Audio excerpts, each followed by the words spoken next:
el rally provocado por el buen dato de inflación americana del mes de octubre ha tenido cierta inercia, pero también ha ido perdiendo cierto fuelle a lo largo de los días. Así lo vimos la semana pasada, donde el Eurostoxx subió marginalmente, pero los principales índices en Estados Unidos cayeron. Así vemos el Nasdaq con un menos 1,6%, el Standard & Poor's un 0,7% negativo y el Dow Jones prácticamente plano en la semana pasada.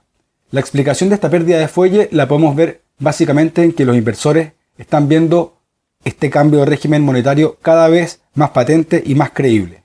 Al final ya no es tan importante cuándo es el pivot de la Fed o dónde está, sino más bien entender que sus ondas expansivas van a llegar a muchos sectores de la economía, no solamente al sector financiero o a las bolsas, sino que en toda su dimensión a la economía real, afectando empleo, afectando al consumo, a la inversión y sobre todo al ambiente económico en general.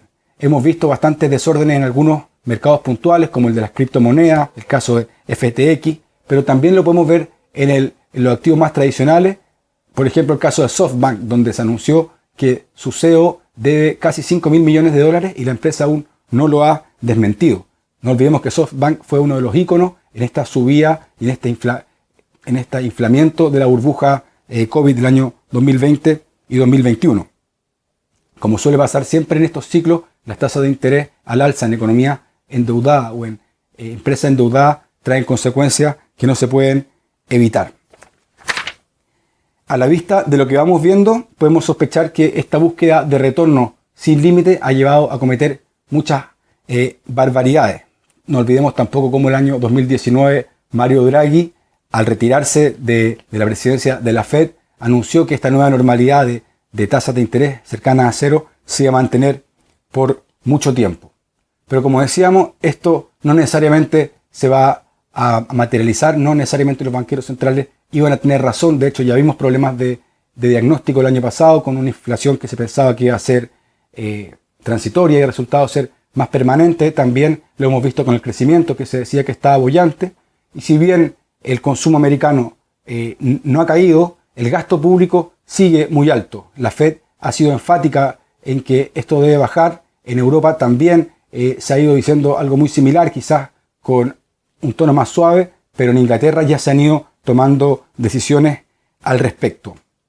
No olvidemos que grandes megacaps o las FANG han ido tomando decisiones en este sentido, anunciando recortes de empleo importantes. Eso lo hizo Meta, lo hizo Amazon y también lo ha hecho Twitter. En definitiva, estamos en un proceso muy estructural. Ha cambiado el régimen monetario, eso lo hemos venido diciendo. Fueron 15 años de easy money, de dinero barato, y cuando las tasas de interés empiezan a subir, como decían, quienes están más endeudados van a sufrir, y ese es el gran problema en el cual nos vamos a enfrentar, porque eso va a llevar a un menor crecimiento estructural. La deuda es anticipar consumo presente, es decir, eso se debe pagar algún día y si no se hacen inversiones realmente productivas, eso no va a derivar en crecimiento. Y si pensamos en cómo obtener retorno en un escenario tan complejo, la idea de las bolsas en K nos pueden servir como un diseño para entender de qué va la estrategia. Por ejemplo, el caso de Target y Walmart, dos empresas del mismo sector, pero vemos la semana pasada una que cae un 6% y Walmart que sube un 5%. Dos modelos de negocio que son distintos y ahí es donde vemos quiénes lo están haciendo mejor, dónde están los ganadores exponenciales y dónde están los perdedores exponenciales. Es decir, el tema de fondo ahora es cuáles son las verdaderas valoraciones de los activos. Después de 2 años o casi 3 años de una burbuja que se ha visto posibilitada por los bancos centrales, también por los gobiernos, y ahora lleva a este desinflamiento, esta corrección ordenada que no va a estar exenta de perdedores y por supuesto también de ganadores. En este escenario, y aún como pensamos, creemos que la Fed no va a ir mucho más allá en la subida de tasa de interés, pero la va a mantener alta y eso va a ser muy difícil que los índices sigan subiendo y el retorno va a haber que buscarlo, como decimos, en acciones muy concretas. A pesar que la barra de la Fed pueda seguir abierta en cierta forma, ya salimos del régimen monetario laxo y estamos entrando a unas condiciones bastante más realistas y ajustadas con el contexto en que estamos. Esta semana se publican las actas de la reunión de la Fed el miércoles y el jueves se celebra el Día de Acción de Gracias, que en ocasiones ha sido el inicio del rally de fin de año. Pensamos que en este caso no lo va a ser, que este rebote de la bolsa de octubre y noviembre va a entrar en una fase más lateral y por ende pensamos que el rally de fin de año esta vez no se va a producir.